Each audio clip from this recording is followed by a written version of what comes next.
आप सभी का बिहार विद्यापीठ में बहुत बहुत स्वागत है। हम आज बात करने वाले हैं एडुटेरिया 7500 के प्रैक्टिस सेट नंबर 4 के बारे में बात करेंगे। इससे पहले वाला प्रैक्टिस सेट 3 प्रैक्टिस सेट मैंने करा रखा है, तो अगर आप वो प्रैक्टिस सेट नहीं देखे हैं तो जाकर प्लेलिस्ट चेक कर लीजिएगा। प्लेलिस्ट बन गया है। ये आगामी एग्ज़ाम के लिए बहुत ही इंपॉर्टेंट होने वाला। आप डेली जुड़िए इस प्रैक्टिस सेट से और इस प्रैक्टिस सेट को मेरे साथ मिलकर करिए, जिससे आगामी एग्ज़ाम में आप बहुत बेहतर स्कोर करेंगे। और अभी तक आप वीडियो में बने हैं तो वीडियो को लाइक कर लीजिए, चैनल को सब्सक्राइब कर लीजिए। हमें भी मोटिवेशन मिलता है कि हम आपके लिए ऐसे प्रैक्टिस सेट लाते रहें। और आप अगर बिहार के किसी भी एग्ज़ाम कंपटीशन एग्ज़ाम की तैयारी करते हैं तो ये क्लास आपके लिए बहुत ही इंपॉर्टेंट होने वाला है। तो प्लीज़ इस पूरे टेस्ट सीरीज़ को लगाइए जो 150 टेस्ट सीरीज होने वाला है। तो हम बिना टाइम को बर्बाद किए देख लेते हैं प्रैक्टिस सेट नंबर 4 को देख लेते हैं। तो हम देख लेते हैं प्रैक्टिस सेट नंबर 4 के क्वेश्चन नंबर 1 को देख लेते हैं। ये क्या कहता है निम्नलिखित में से वह कौन सा चालुक्य शासक जिसने तुंगभद्रा नदी में डूबकर ब्रह्म योग को प्राप्त किया था? तो इसका आंसर हो जाएगा ए, हो जाएगा सोमेश्वर प्रथम हो जाएंगे। तो हम देख लेते हैं प्रश्न संख्या 2 को देख लेते हैं। 2 क्या कहता है कि चोल मंदिरों में निम्नलिखित में से कौन सी उनकी प्रमुख विशेषता है? तो इसका आंसर हो जाएगा सी, हो जाएगा विमान हो जाएगा। तो अब हम देख लेते हैं 3 नंबर क्वेश्चन का। 3 नंबर प्रश्न क्या कहता है कि विक्रमशिला विश्वविद्यालय में भिक्षुक लगभग 200 ग्रंथों की रचना किया था। वो कौन से भिक्षुक थे? तो इसका आंसर हो जाएगा ए, अतीश दीपांकर थे। ये नया प्रश्न है तो आप इसे जरूर याद रखिएगा। गाइस, जब हम बात कर लेते हैं 4 नंबर क्वेश्चन। 4 नंबर क्वेश्चन क्या कहता है? निम्नलिखित को सुमेलित कीजिए, इसका मिलान करना है। तो पहला नंबर क्या कह रहा है कि बीजापुर के सरदार अफजल खां की हत्या, तो ये कब हुआ था? तो 1659 में हुआ था। इसका ए हो जाएगा। तो हम देख लेते हैं इससे मिलता है कि नहीं। तो ये कट जाएगा, ये कट जाएगा, ये सी हो जाएगा। इसका आंसर सी हो जाएगा। तो क्या कह रहा है कि, और 2 का क्या कह रहा है? बी हो जाएगा, और इसका हो जाएगा डी हो जाएगा, इसका हो जाएगा। तो आप एक बार अपने से भी मिला लीजिएगा, आंसर हो जाएगा सी हो जाएगा इसका आंसर। अब गाइस देख लेते हैं हम 5 नंबर क्वेश्चन। 5 नंबर क्वेश्चन क्या कहता है कि दोहरे गुम्बज वाला भारत में पहला मकबरा किसका है? तो ये इसका आंसर हो जाएगा,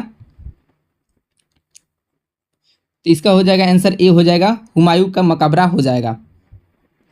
अब हम देख लेते हैं 6 नंबर क्वेश्चन। 6 नंबर क्वेश्चन क्या कहता है कि दिल्ली सल्तनत काल में मजलिस और खौलत का अर्थ होता है मंत्री परिषद होता था, जिसमें कौन शामिल नहीं था? यानी मंत्री परिषद जो होता था इसमें कौन शामिल नहीं था? तो इसका आंसर हो जाएगा सी हो जाएगा, शब्द और उस सुर्द नहीं था। अब हम देख लेते हैं 7 नंबर क्वेश्चन। 7 नंबर क्वेश्चन क्या कहता है कि चरक साहित्य कितने अध्यायों एवं खंडों में विभाजित है? यानी जो चरक का साहित्य है वो कितने खंड और कितने अध्याय में विभाजित है? तो इसका आंसर हो जाएगा ए हो जाएगा, 120 अध्याय और 8 खंडों में विभाजित है। अब हम देख लेते हैं 8 नंबर क्वेश्चन। 8 नंबर क्वेश्चन क्या कहता है कि भील सेवा मंडल की स्थापना किसके द्वारा किया गया था? तो इसका आंसर हो जाएगा बी हो जाएगा, ए बी ठक्कर द्वारा किया गया था। अब हम देख लेते हैं 9 नंबर क्वेश्चन। 9 नंबर क्वेश्चन क्या कहता है? निम्नलिखित कथनों पर विचार कीजिए, उपयुक्त कथनों में से सत्य कथन की पहचान कीजिए। तो इसमें से कौन सा सत्य है? तो देख लेते हैं। 1 नंबर क्या कहता है कि 1857 के विद्रोह के समय ब्रिटिश का प्रधानमंत्री पमस्टन था, ये सही है। और दूसरा नंबर क्या कहता है कि 1857 के विद्रोह के समय भारत का गवर्नर लॉर्ड कैनिंग था, तो ये भी सही है। और तीसरा क्या कहता है? 1857 के विद्रोह के समय संवादक W.S. सुरल था, ये भी सही है। तो इसका हो जाएगा आंसर डी हो जाएगा। तो 10 नंबर क्वेश्चन क्या कह रहा है कि सारे जहां से अच्छा पुस्तक किसके द्वारा लिखा गया है? जो सारे जहां से अच्छा पुस्तक है वो किसके द्वारा लिखा गया है? तो इसका आंसर हो जाएगा डी, मोहम्मद इकबाल द्वारा लिखा गया है। तो अब हम देख लेते हैं 11 नंबर क्वेश्चन। 11 नंबर क्वेश्चन क्या कहता है कि किसने कहा था कि साक्षरता अपने आप में शिक्षा नहीं है? तो ये हो जाएगा सी, महात्मा गांधी ने कहा था। अब हम देख लेते हैं 12 नंबर क्वेश्चन। 12 नंबर क्वेश्चन क्या कहता है कि सिद्धि कार्रवाई दिवस यानी डायरेक्ट एक्शन डे की घोषणा किसने किया था? तो इसका आंसर क्या हो जाएगा? ए हो जाएगा, मोहम्मद अली जिन्ना ने किया था। अब हम बात कर लेते हैं 13 नंबर क्वेश्चन। 13 नंबर क्वेश्चन क्या कहता है कि भारत छोड़ो आंदोलन के दौरान उत्पन्न दंगे किस क्षेत्र में सर्वाधिक व्यापक स्तर पर हुए थे, यानी किस क्षेत्र में सबसे ज़्यादा दंगे हुए थे? तो इसका आंसर हो जाएगा ए, संयुक्त प्रांत में हुए थे। अब हम बात कर लेते हैं 14 नंबर क्वेश्चन की। 14 नंबर क्वेश्चन क्या कहता है कि महात्मा गांधी की पुस्तक हिंद स्वराज किस वर्ष लिखी गई थी? तो इसका आंसर हो जाएगा ए, 1909 में महात्मा गांधी ने लिखा था। अब हम बात कर लेते हैं 15 नंबर क्वेश्चन। 15 नंबर क्वेश्चन क्या कहता है कि भारतीय दंड संहिता इंडियन पेनल कोड जो कि 1860 में अधिनियमित हुई इसका मसौदा तैयार करने वाले आयोग की अध्यक्षता किसने की थी? तो इसका आंसर क्या हो जाएगा? डी हो जाएगा, लॉर्ड मैकाले ने की थी। अब हम बात कर लेते हैं 16 नंबर क्वेश्चन। 16 नंबर क्वेश्चन क्या कहता है कि भारतीय संविधान के केंद्र सरकार की अधिशासित शक्तियाँ किस में निहित की गई है? तो इसका आंसर हो जाएगा ए, भारत के राष्ट्रपति में निहित की गई है। अब हम बात कर लेते हैं 17 नंबर क्वेश्चन। 17 नंबर क्वेश्चन क्या कहता है कि भारत के संविधान के अंतर्राष्ट्रीय शांति सुरक्षा का संबंध का उल्लेख किस में कहाँ किया गया है? तो इसका आंसर क्या हो जाएगा? इसका आंसर हो जाएगा बी हो जाएगा, राज्य के नीति निर्देश सिद्धांत में किया गया है। अब हम बात कर लेते हैं 18 नंबर क्वेश्चन। 18 नंबर क्वेश्चन क्या करता है? सुंगलू समिति की नियुक्ति प्रधानमंत्री द्वारा क्यों की गई? तो इसका आंसर हो जाएगा बी हो जाएगा, राष्ट्रीय मंडल खेलों के संचालन में भ्रष्टाचार के आरोप को छानबीन के लिए किया गया था। अब हम बात कर लेते हैं 19 नंबर क्वेश्चन। 19 नंबर क्वेश्चन क्या कहता है कि एक साधारण विधेयक पर संसद के दोनों सदनों की सम्मिलित बैठक की मतदान हो सकता है यदि एक सदन ने उसे बिना पारित किए अपने पास कितने समय तक रख सकता है? तो इसका आंसर क्या हो जाएगा कि अगर एक सम्मिलित बैठक बुलाया जाए और उस पर किसी भी विधेयक पर वोटिंग किया जाता है और एक पक्ष होता है जो कि उस विधेयक को अपने पास कितने समय तक रख सकता है, तो उसका हो जाएगा आंसर हो जाएगा सी हो जाएगा, 6 माह तक रख सकता है। अब हम बात कर लेते हैं 20 नंबर क्वेश्चन। 20 नंबर क्वेश्चन क्या कहता है? जनहित याचिका किसके द्वारा अभियोजित किया जा सकता है? तो इसका आंसर हो जाएगा ए हो जाएगा, कोई भी व्यक्ति द्वारा। अब हम बात कर लेते हैं 21 नंबर क्वेश्चन। 21 नंबर क्वेश्चन क्या कहता है कि पंचायती राज संस्थाओं में अनुसूचित जाति एवं जनजातियों के आरक्षण की व्यवस्था किस अनुच्छेद में की गई है? तो इसका आंसर क्या हो जाएगा? 21 का आंसर हो जाएगा बी, अनुच्छेद 43 डी में की गई है।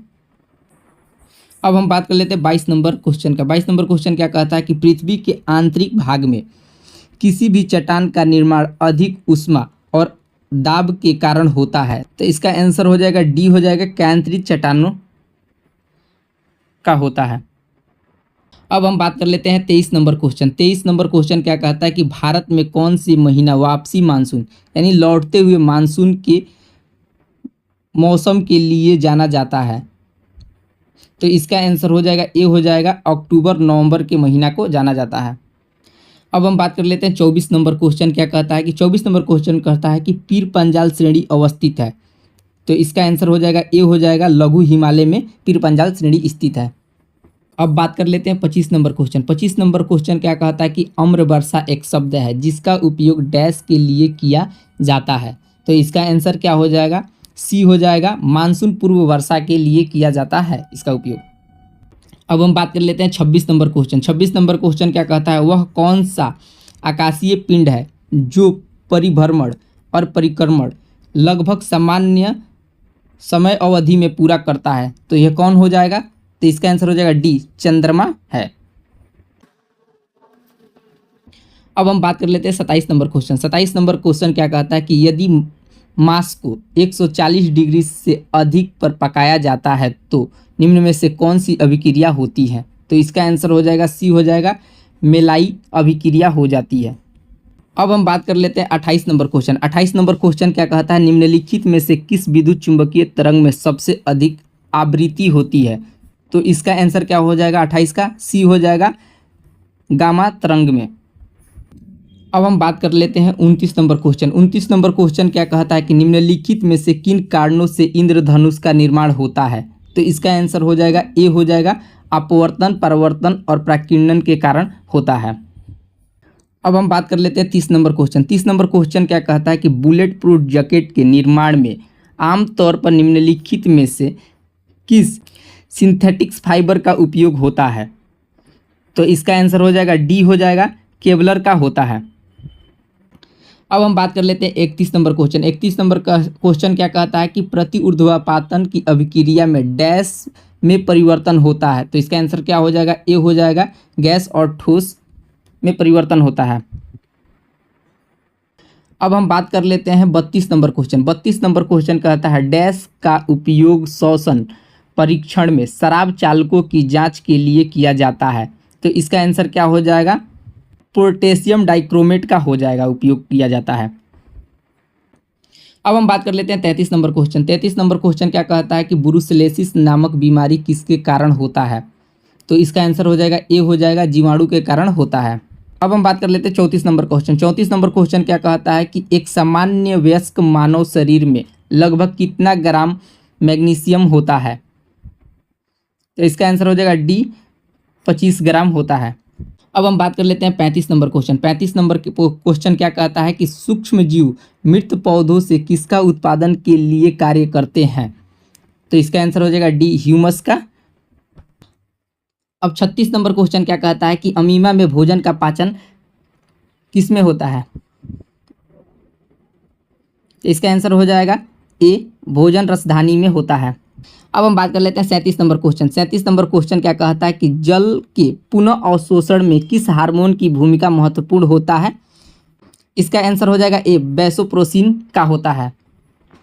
अब हम बात कर लेते हैं 38 नंबर क्वेश्चन। 38 नंबर क्वेश्चन कहता है कि गर्भनाल में कितनी धमनियां पाई जाती हैं।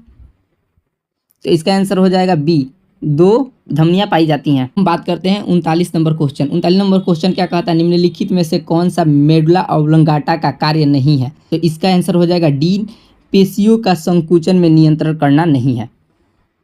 अब हम बात कर लेते हैं 40 नंबर क्वेश्चन। 40 नंबर क्वेश्चन क्या कहता है ऑटो वन गुएर्के 17 शताब्दी में किस आविष्कार के लिए प्रसिद्ध व्यक्ति थे। तो इसका आंसर क्या हो जाएगा 40 का? बी हो जाएगा, वायु पंप के लिए प्रसिद्ध थे। अब हम बात कर लेते हैं 41 नंबर क्वेश्चन। 41 नंबर क्वेश्चन क्या कहता है कि अल्प अवधि में भूमि के भिन्न किसी अन्य उत्पादन द्वारा अर्जित अधिशेष को क्या कहते हैं।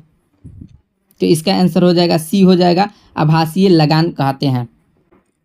अब हम बात कर लेते हैं 42 नंबर क्वेश्चन। 42 नंबर क्वेश्चन कहता है कि अंतर्राष्ट्रीय मुद्रा कोष निम्नलिखित में से किस सम्मेलन की देन है।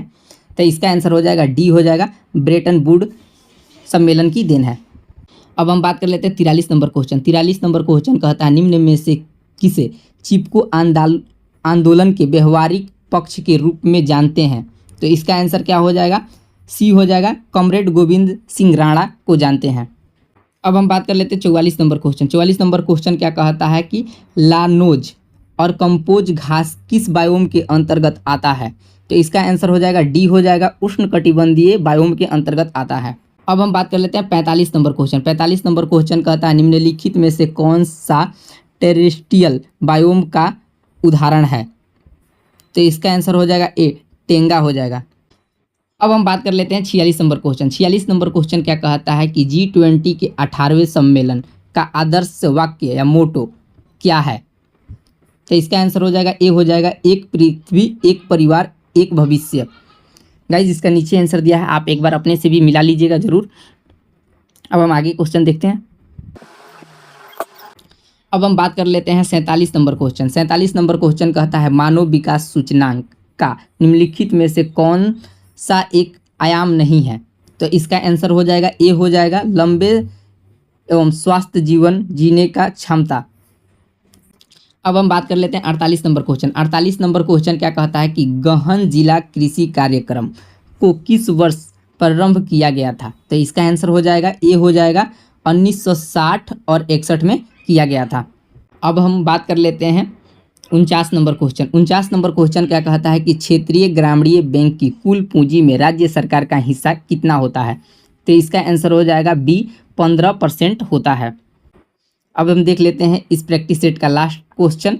और आप अभी तक प्रैक्टिस सेट में बने हैं तो वीडियो को लाइक करिएगा, चैनल को सब्सक्राइब करिएगा, जिससे आगामी किसी भी प्रैक्टिस सेट का नोटिफिकेशन आपको मिल जाएगा। और ये बिहार पुलिस, बिहार मद्य निषेध पुलिस, बिहार के किसी भी एग्ज़ाम जो कंपटीशन एग्ज़ाम है उसके लिए बहुत ही महत्वपूर्ण क्लास होने वाला है। तो आप ज़रूर इस पूरे प्रैक्टिस सेट को मेरे साथ जुड़ कर लगाइएगा। जो 150 प्रैक्टिस सेट है और मैं डेली एक प्रैक्टिस सेट आपको करा रहा हूँ, तो आप मेरे साथ जुड़ जाइए और इस प्रैक्टिस सेट को लगाइए। अगर इससे पहले वाला प्रैक्टिस सेट आप नहीं देखे हैं तो प्लेलिस्ट जाके जरूर चेक करिए, उससे जाके वहाँ से लगाइए। और मैं प्रैक्टिस सेट के साथ साथ उसके नीचे आंसर भी दे रहा हूँ, तो आप आंसर से एक बार जरूर मिला लीजिएगा।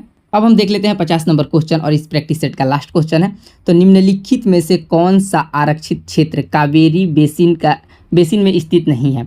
तो इसका आंसर क्या हो जाएगा? पहला क्या कह रहा है कि नागरहोल राष्ट्रीय उद्यान, ये है। पापीकोंडा राष्ट्रीय उद्यान, ये नहीं है। और सत्यमंगलम बांध आरक्षित क्षेत्र, ये भी है। और वायनाड वन्यजीव अभ्यारण्य, ये भी है। तो इसका आंसर क्या हो जाएगा? तो इसका आंसर हो जाएगा सी। तो गाइस ये रहा इसका आंसर की। आप एक बार आंसर की का स्क्रीनशॉट ले लेंगे और इसको आप अपने से भी एक बार लगा के देख लीजिएगा। और अभी तक आप वीडियो में बने हो तो वीडियो को लाइक करो, चैनल को सब्सक्राइब कर लो, जिससे आप कोई भी प्रैक्टिस सेट आपसे छूट ना पाए। तो मिलते हैं नेक्स्ट प्रैक्टिस सेट के साथ कल।